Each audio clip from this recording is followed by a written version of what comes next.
When the first Europeans arrived in North America, they did not find an unpopulated wilderness. Columbus and his successors came into a world which, in some places, was as densely populated as Europe. Some 2 million indigenous people were scattered across the continent.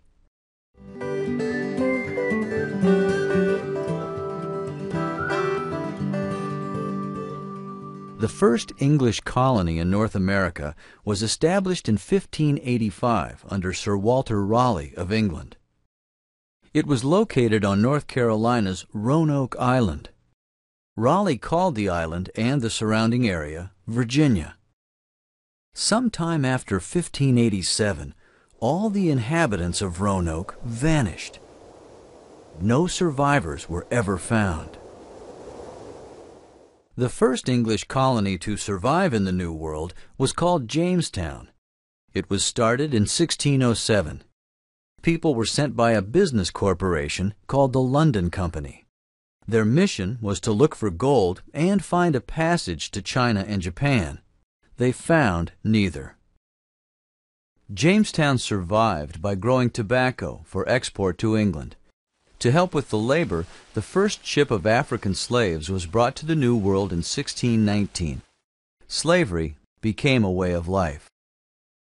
The first colonists of New England were religious dissenters, known as Puritans.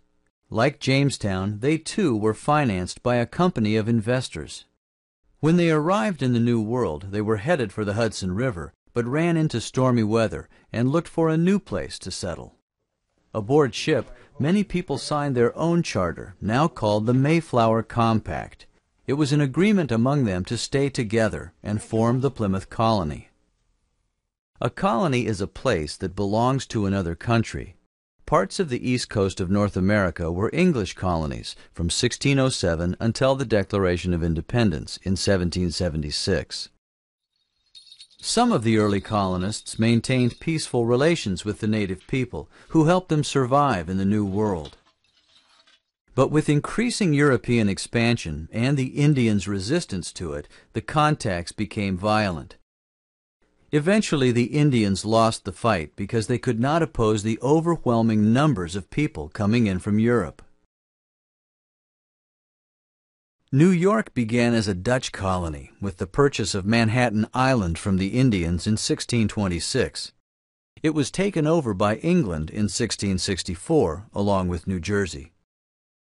In 1624, Virginia became a royal colony under the control of England.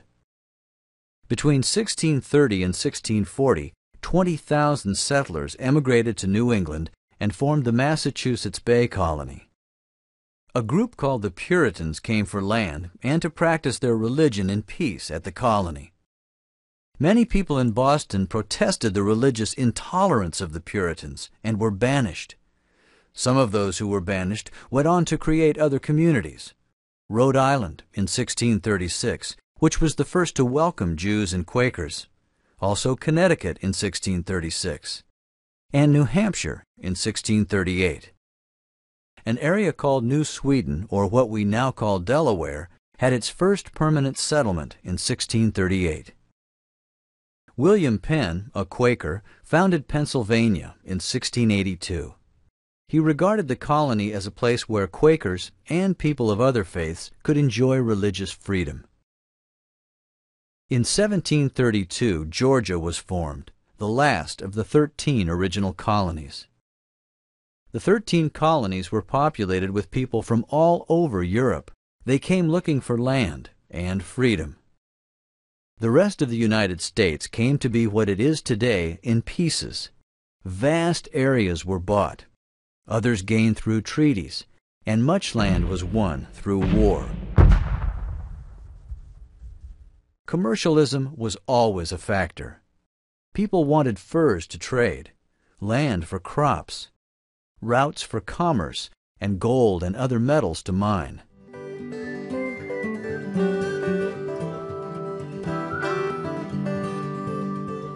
The first Europeans to set up trading posts in the Great Lakes area were the French. The French trappers also occupied the land along the Ohio and Mississippi rivers.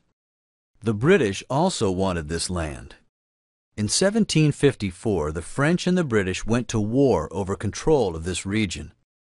This was the French and Indian War, in which the Indians helped the French. It was also known as the 7 Years' War. It was fought because both Britain and France wanted the profits from fur trading in this area. The land west of the Mississippi River was not in question, because the French had given it to the Spanish to keep it out of British hands. After a British victory, the French surrendered Canada and all its holdings east of the Mississippi River.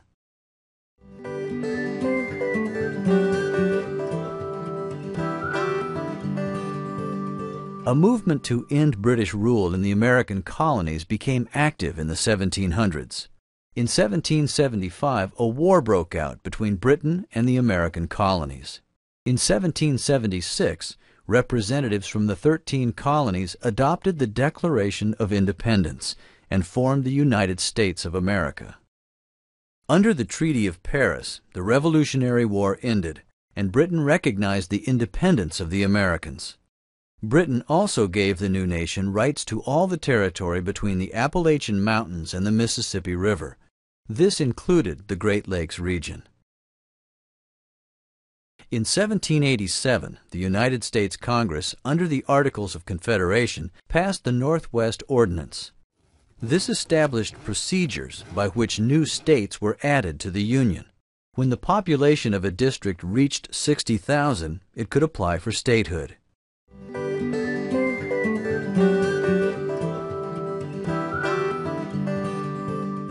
In 1803, President Thomas Jefferson appointed James Monroe to go to Paris to buy the territory around New Orleans. To Monroe's surprise, Napoleon made an offer to sell the whole Louisiana territory for $15 million. This single purchase added 827,987 square miles of land to the United States. Parts or all of 15 states were formed from this area.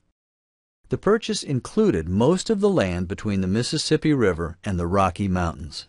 This doubled the size of the United States. In 1804, President Jefferson sent the Lewis and Clark expedition to explore the Louisiana Territory and to find the Northwest Passage, a quick way for commerce to move from the East Coast to the West Coast. President Jefferson also wanted to claim the land beyond the Rocky Mountains before any other country did. The Lewis and Clark expedition was a success and led to the further expansion of the United States.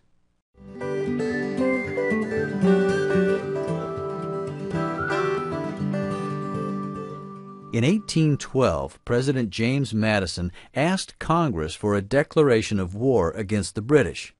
There were many reasons for this. After the Treaty of Paris in 1783, the English were supposed to leave the forts they held west of the Appalachian Mountains. They not only held on to the forts in the Great Lakes region, but they were collecting taxes from fur traders there. Also, Britain and France were at war, and neither was respecting the United States' neutrality. They were capturing American ships and taking American sailors as prisoners. During the War of 1812, the Indians became allies with Britain, and this gave the U.S. the excuse to move or eliminate the Indians in the Ohio Valley, where many whites were settling. By the following year, the Indians had been moved beyond the Mississippi River, and Britain was out of the Northwest Territories.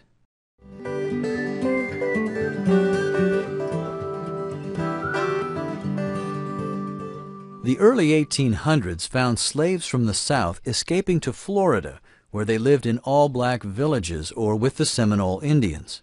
This made slave owners angry at the Spanish who owned this territory, because the Spanish would not make the Indians return the slaves. Under President James Monroe, General Andrew Jackson led U.S. troops against the Seminole Indians of Spanish-held Florida. This began the Seminole War of 1818, leading to the American acquisition of Florida. Florida was purchased in 1819, and Andrew Jackson was made its governor. Under the Adams-Onis Transcontinental Treaty, Spain agreed to cede all of Florida to the United States in exchange for the dismissal of a $5 million debt. In addition, Spain gave up all claims to the Oregon Territory. The Florida Cession gave the United States parts of Louisiana, Mississippi, Alabama, and all of Florida.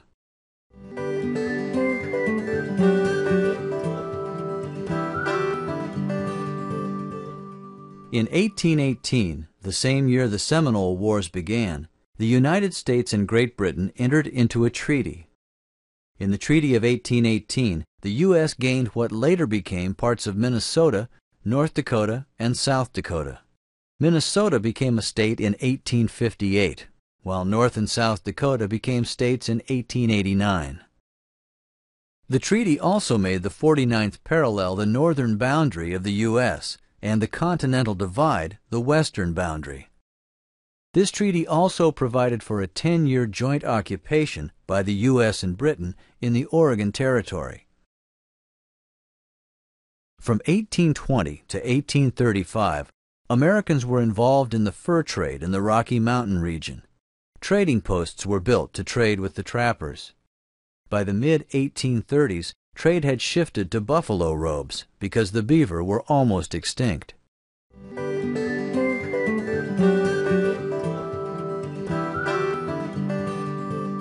In 1821, Mexico won its independence from Spain. After gaining independence from Spain, Mexico welcomed Americans into Texas. Many Americans came.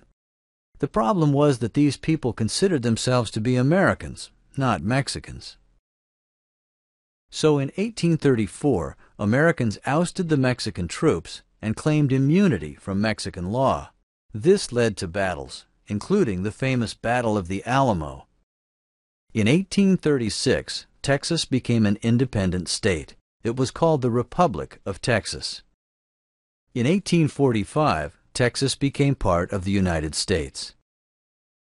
Texans thought their border went down to the Rio Grande. Mexico said no, it didn't.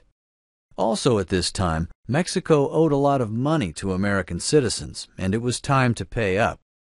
With an eye on California, President Polk ordered troops to the Mexican border, and as soon as there was an incident, he declared war. When the Mexican War was over, the Texas-Mexican border was set at the Rio Grande. Also, under the Treaty of Guadalupe Hidalgo of 1848, the U.S. acquired California and New Mexico, which included present-day Arizona, Utah, Nevada, and parts of Colorado and Oklahoma. The Mexican Cession added over 525,000 square miles of territory to the country. In 1853, the continental expansion was completed by the Gadsden Purchase. It was named for the railroad tycoon James Gadsden. It was purchased because it was the best route for the Southern Railroad to get to the Pacific Ocean.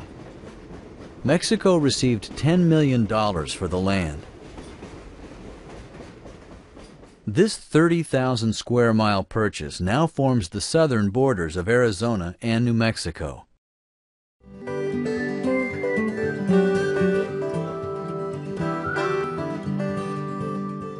Just days before the Treaty of Guadalupe Hidalgo was signed, gold was discovered at Sutter's Mill, and soon the California gold rush was on.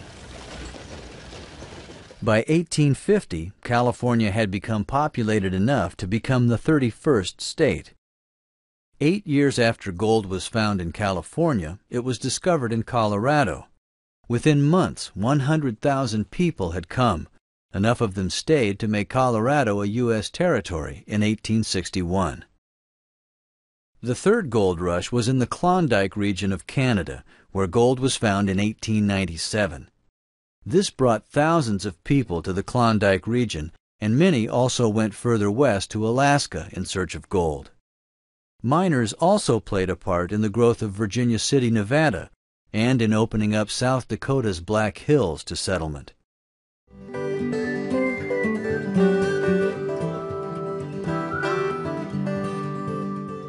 Western expansion was mainly for good farmland, but it also brought many seeking gold. Another reason American expansion was encouraged was the fear of a powerful force like Britain blocking further growth. In the case of Oregon, the reasons were to control the North Pacific waters and a shorter route to the Orient. During the 1800s, thousands of pioneers spread across the western frontier. They followed the Oregon Trail, the California Trail, the Santa Fe Trail, and the Old Spanish Trail. There were many wars with Indians as they were pushed westward by advancing pioneers.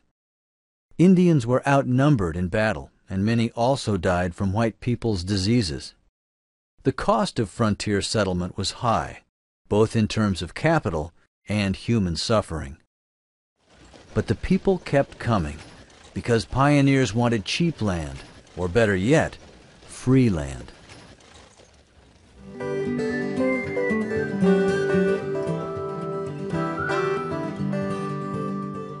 From 1818 on, both Britain and the United States occupied the Oregon Territory. Britain was making claims to the mouth of the Columbia River. The United States wanted a port at Puget Sound. Neither side was interested in going to war over it. They came to an agreement. In the Treaty of 1846, the U.S. border was extended north to the 49th parallel, and the western boundary went to the Pacific Ocean, giving the U.S. the Puget Sound and the Columbia River. The British got navigational rights on the river and possession of Vancouver Island. In 1854, 31 states belonged to the Union. The general boundary of the United States was formed.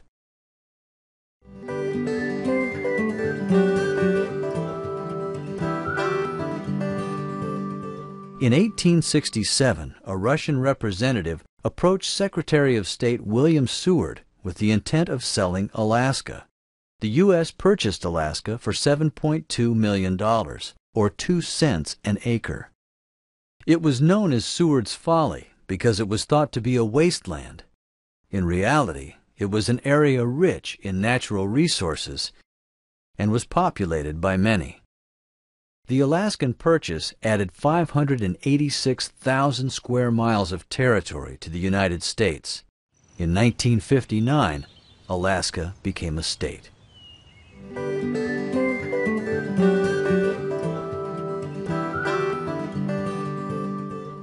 Between 1798 and 1895, the United States intervened in the affairs of many countries, always looking for foreign markets for U.S. surplus products.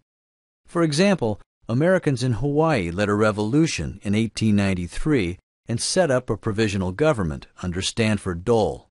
The forces behind this were missionaries and the pineapple interests of the Dole family. They had hoped for support from the U.S., but the U.S. did not annex Hawaii at this point. It wasn't until 1898 that the U.S. decided to annex the Hawaiian Islands, giving the United States its largest overseas possession. The Hawaiian Islands cover 6,450 square miles. They became a state in 1959.